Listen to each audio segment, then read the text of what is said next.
Hello and welcome to my second YouTube video.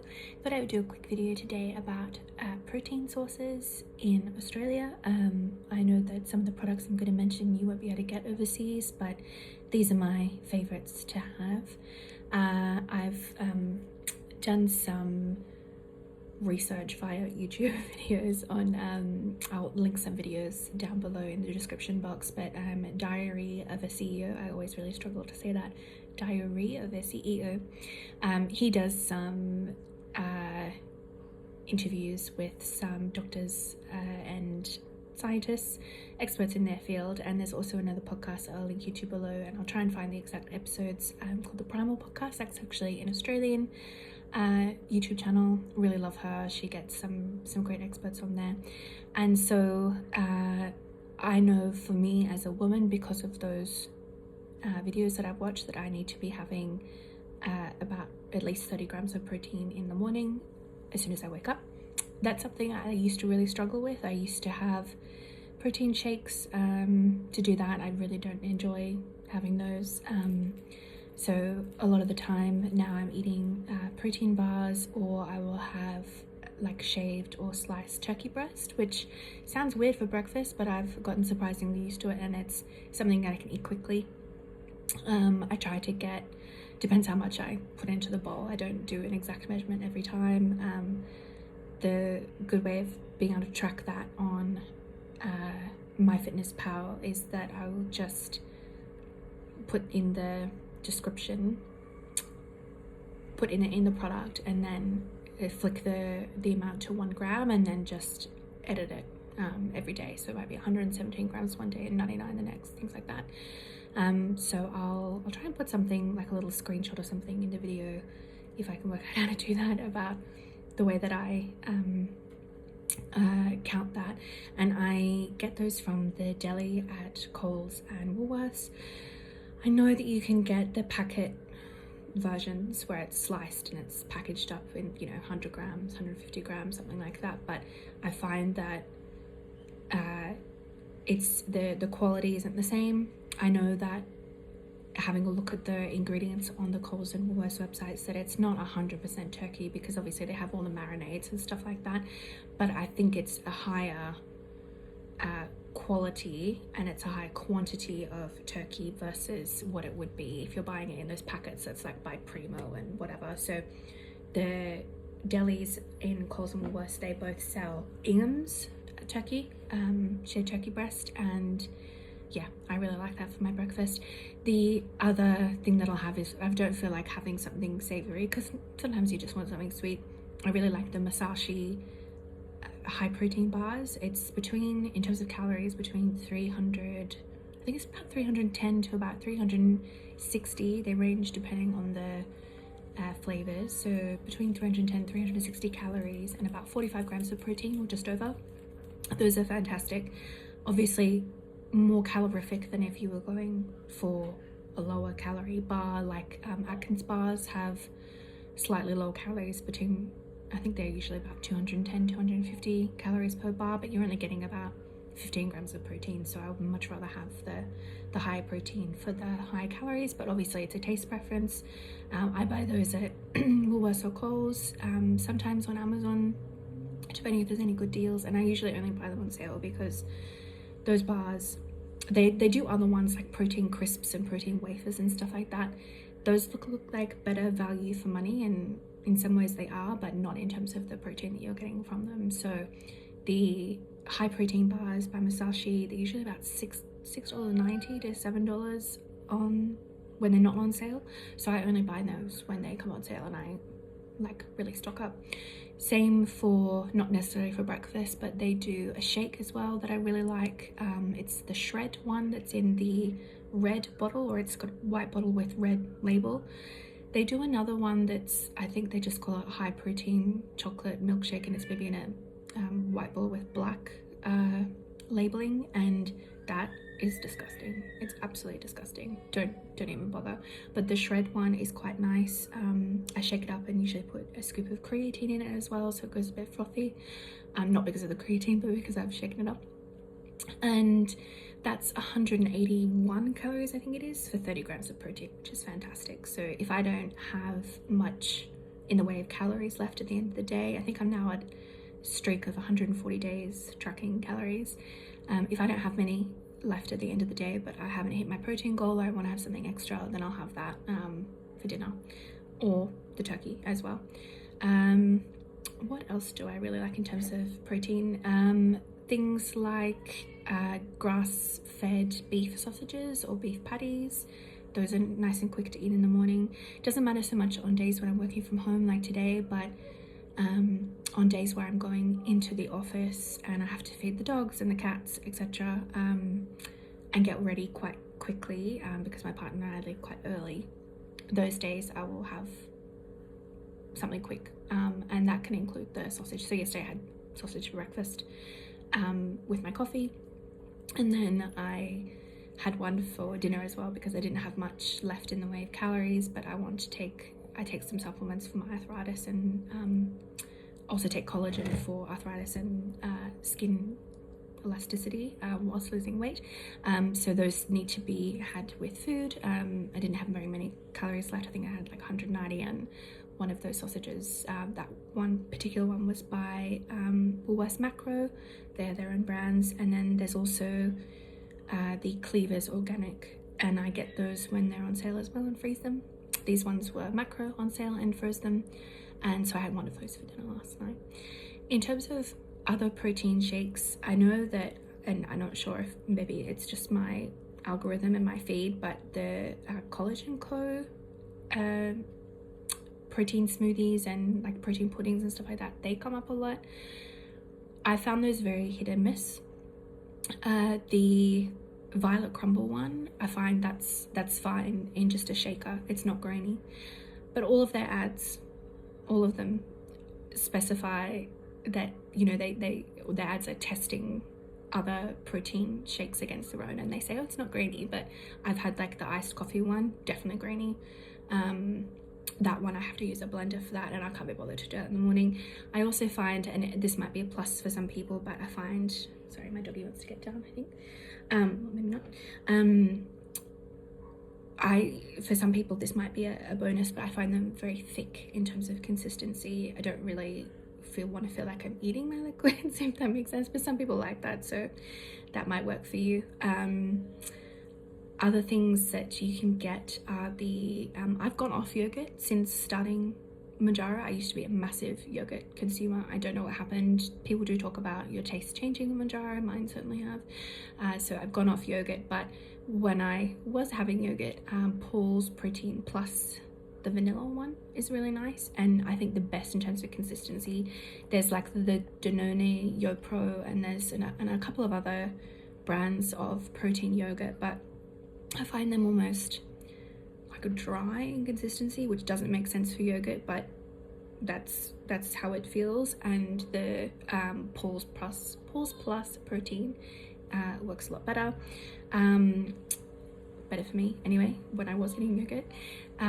Milk, I do drink, I think it's called, if I can find the if I can figure out a way to do a screenshot, I'll do a screenshot of it, but it's, I'm pretty sure it's like the complete protein or something like that. I just do a light milk, per third of a cup, I think it's 5 grams of protein, which is really good. I have that in my coffee, and it's just looking at little ways to increase your protein every day, because that's very important on GLP-1s.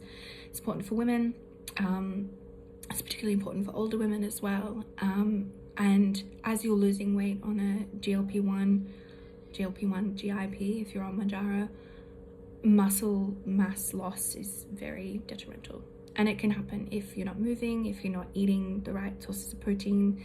I was once listening to a podcast, it was an interview with a doctor, and he was talking about how he had someone come to him, and unfortunately it was too late by this point, but they were on a GLP-1, and they had lost a lot of muscle mass, and he said, what are you eating? And they said, well, I get my protein from peanut butter. So education around protein is really important. I remember once I went to a nutritionist before, this is when I was on Contrave, before starting on Mounjaro, and talking to that nutritionist, and she was saying, you know, I want you to aim for a minimum 100 grams of protein. That's going to be hard, and it is hard when you first start if you're not realizing how little protein is in things you're eating. And I remember talking to a friend after that and saying, you know, this nutritionist recommends that I have 100 grams of protein, and she said, well, that's easy, you just have like a chicken breast, that's like 200 grams. And she didn't understand the difference between the weight of something being a protein and the protein content in that. So in a chicken breast, I think it's per 100 grams is about 25 to 30 grams of protein, and the recommended intake, depending on the expert that you listen to, and I'll link a few videos below, but it could be between 0.8 grams per kilogram of body weight or up to 2 grams. So I'm aiming for about 135. When I look at my Renfo scales, I've lost 0.36 kilos, I think, per month of muscle mass. And my bone density has barely gone down at all, and my skeletal muscle has gone up. So I think that I attribute that to, like, yes, there is some movement, but I really do attribute that to my protein intake. And I'm glad that I learned to be increasing my protein prior to starting on Mounjaro. I'd already figured out what I need to aim for, how I can get it in here and there, because some of the problems as well when you're starting out, particularly on a GLP-1, is that you have that high appetite suppression. You have to balance your getting all your nutrients from your greens and things like that, greens and fruits, with having this protein intake, because you may very well really struggle to get in the amount of food that you need to get your nutrients and your protein content. So when I had that nutritionist before I started Mounjaro, she was recommending focusing on the protein, and in terms of getting the nutrition value in, taking a multivitamin supplement. So she recommended Centrum Women's for me.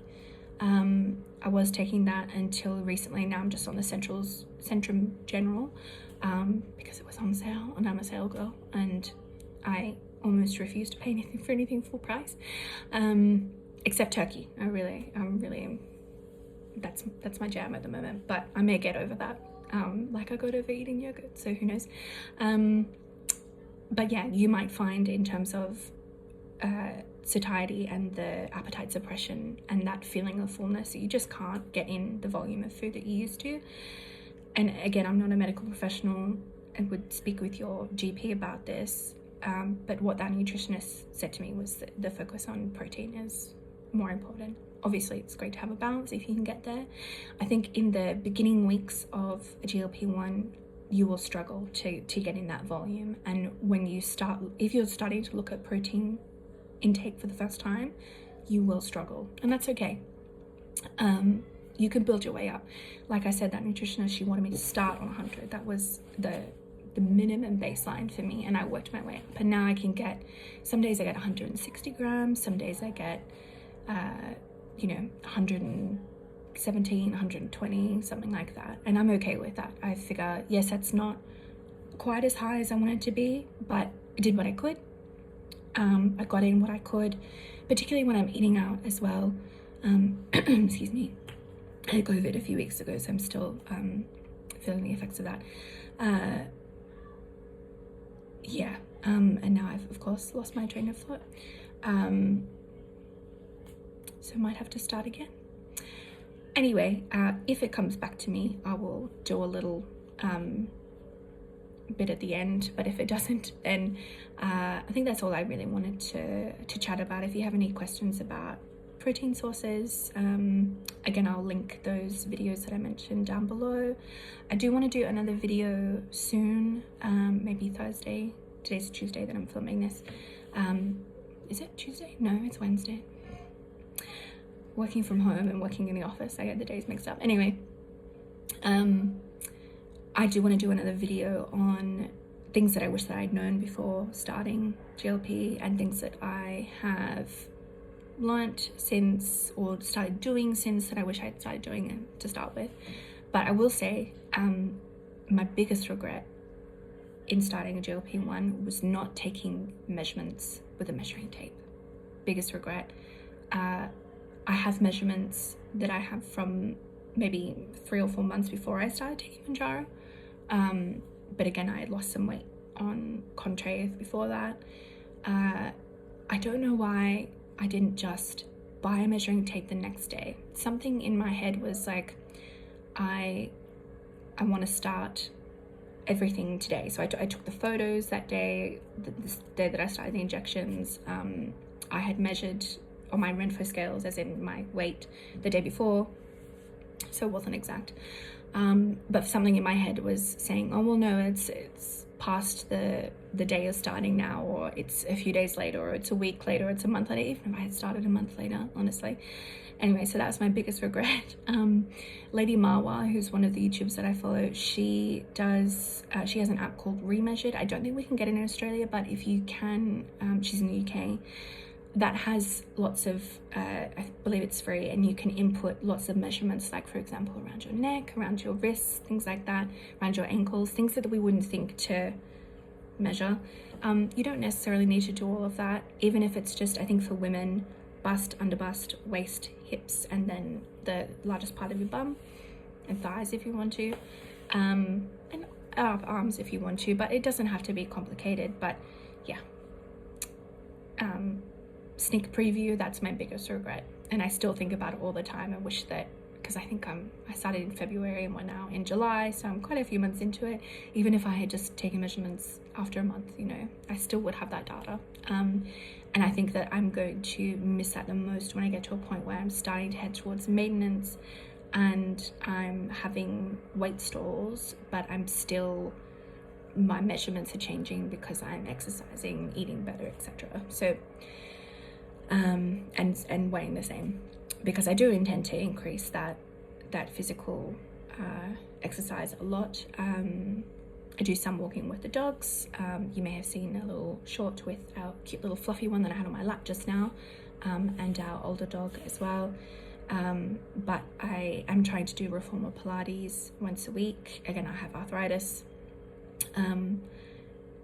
And we can get into a whole conversation about differences between mat Pilates and reformer Pilates, but from someone who has arthritis in the hands and in the feet, pros and cons to both, unfortunately.